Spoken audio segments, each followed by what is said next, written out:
coulisses ou plutôt arrière-atelier Oui, d'un artiste, j'allais dire même d'un pionnier du street art en France. Oui, absolument. À 14 ans déjà, il se baladait. Enfin, Et il en a 15. Il en a 15. Il Et a demi. 14 ans Et c'est déjà. important à cet âge-là. Non, pas du tout. Il est né en 61, figurez-vous. C'est en effet. Je connais cette année-là. Speedy Graffito, c'est un bon cru. Ouais. Oui, vous nous certifiez, c'est parfait. Et là, ça se confirme avec donc Speedy Graffito, qui a ouvert les portes des murs pour tous les jeunes artistes qui font encore aujourd'hui ce qu'on appelle maintenant de l'art urbain. Mais s'il a peint dans la rue, c'est vraiment parce que les galeries ne lui ouvraient pas leurs portes. Ah bah à l'époque, c'était hors de question. C'était hors de question. Et pourtant, il sortait de vraies études d'art et il est peintre et plasticien. Et aujourd'hui, ça a bien changé pour lui, parce que si on essaye de vous faire le catalogue de ses expositions actuelles, c'est très, très compliqué. Je le connais quand j'étais petit. Mais oui, Mais oui. Olivier. mais oui. Mais oui. Olivier Rizzo, Alex vient de découvrir un nouvel ami. un copain d'école. Ça en fait 2. Mais dingo. Il a deux amis maintenant. Il a 2 ans et demi, il est très en forme, il a des expositions à travers le monde, jusqu'outre-Atlantique, et en ce moment à Zurich, bientôt à la Biennale en Allemagne, dont vous parlera bientôt Myriam, je crois, à Toulon, sur l'esplanade de la Défense. Une vente aura lieu de ses œuvres au profit de l'association La Source. Il vient de vendre, il y a quelques jours, 160 000 € une œuvre pour financer la lutte contre le cancer des enfants. Enfin voilà, il est partout. Speedy Graffito, Graffito. un bonheur. Voilà. On est allé le rencontrer dans son quartier des Lilas, Oui. où, figurez-vous, il y a une sacrée concentration d'artistes dans Ah sa bah ça rue. pousse, là-bas, John les Lilas. Wan, Combas et tant d'autres. Et voilà, c'est un vrai foisonnement, le même foisonnement qu'on trouve sur ses toiles. Et dans son atelier, vous allez voir que c'est un acharné de travail, mais très paisible.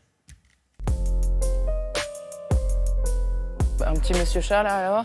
Ouais, mais il est sur l'atelier là-bas aussi. Ah oui, on est dans le quartier. Petite concentration d'artistes ici, oui. Route mal barrée. Le mot street art, je crois, est arrivé en 2004. Ce qu'on appelle le street art, c'est pas forcément dans la rue. Donc le mot street est un peu trop associé à la rue. C'est plus des gens qui ont œuvré dans la rue à un moment donné ou qui utilisent des outils comme la bombe, les marqueurs, des outils qu'on utilise dans la rue pour faire des tableaux. On va vers votre atelier? Oui, Bon, c'est là que vous faites tout. c'est là mon antre.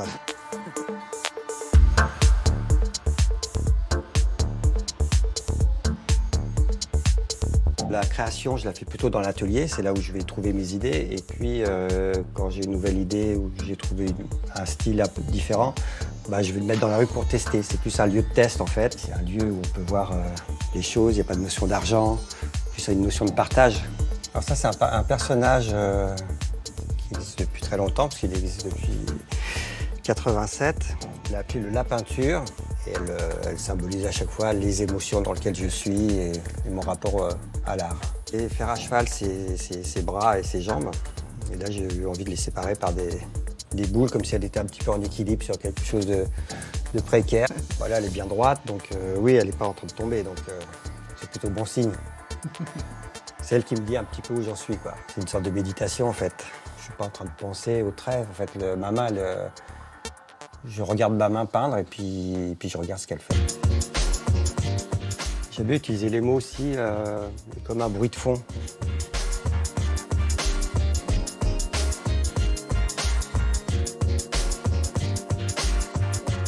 J'ai une série beaucoup plus pop, par exemple, où je vais utiliser les icônes populaires, mais je vais les détourner pour raconter d'autres choses avec. L'intérêt, c'est d'essayer que les gens regardent les choses, en fait. Après, qu'ils aiment ou qu'ils n'aiment pas, c'est pas très important, mais le fait de regarder, déjà, ça ouvre l'esprit et l'œil s'habitue.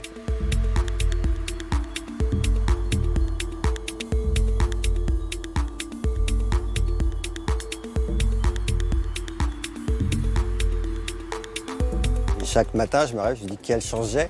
Je fais un métier que j'aime, je suis passionné, et je peux en vivre sans être obligé de faire autre chose, c'est le paradis. Un street artiste qui est dans un atelier, ça veut dire qu'il en vit bien. Oui, ça y est, mais ça a mis son petit temps, ça fait qu'une dizaine d'années. Il a vécu des situations assez précaires, mais voilà, c'est un artiste, un peintre, il n'a jamais cessé de peindre, et ça marche très bien aujourd'hui, et tant mieux. Du street artiste. Oui, c'est ce qu'il nous disait, l'enfer de l'art urbain, c'est simplement aujourd'hui. Non, mais c'est marrant de le voir dans une pièce, alors qu'en général, on les voit au milieu des bâtiments et dans des villes, le long des murs. De moins en moins, en fait. C'est vrai que c'est les aussi. techniques qu'ils utilisent, le marqueur, la bombe, etc. Donc je vous rappelle qu'on peut le voir à Zurich, C'est ça, à les l'Esplanade expos. de la Défense, à Calais en ce moment, À Toulon, non, c'est au pas ça, Beaux-Arts, l'hôtel à des Toulon Arts, aussi. de Enfin, Toulon. c'est foisonnant. Jusqu'au 2 juin à Toulon, Au 2 jusqu'au juin à Toulon. 17 juin, parce que j'ai pris des notes, Mais hein, ouais, du coup, c'est gentil. à la Défense, Ouais. et puis jusqu'au 3 novembre à Calais, au Musée des Beaux-Arts. C'est écrit Ouais. petit, vous galérez pour le Ah, lire. Ouais. Et la Biennale en Allemagne, dont vous parlera Myriam très Oui, bientôt. c'est ça. Ah Ouais. bon, bah écoutez, puisqu'elle ira, alors c'est ça, j'ai compris. Absolument.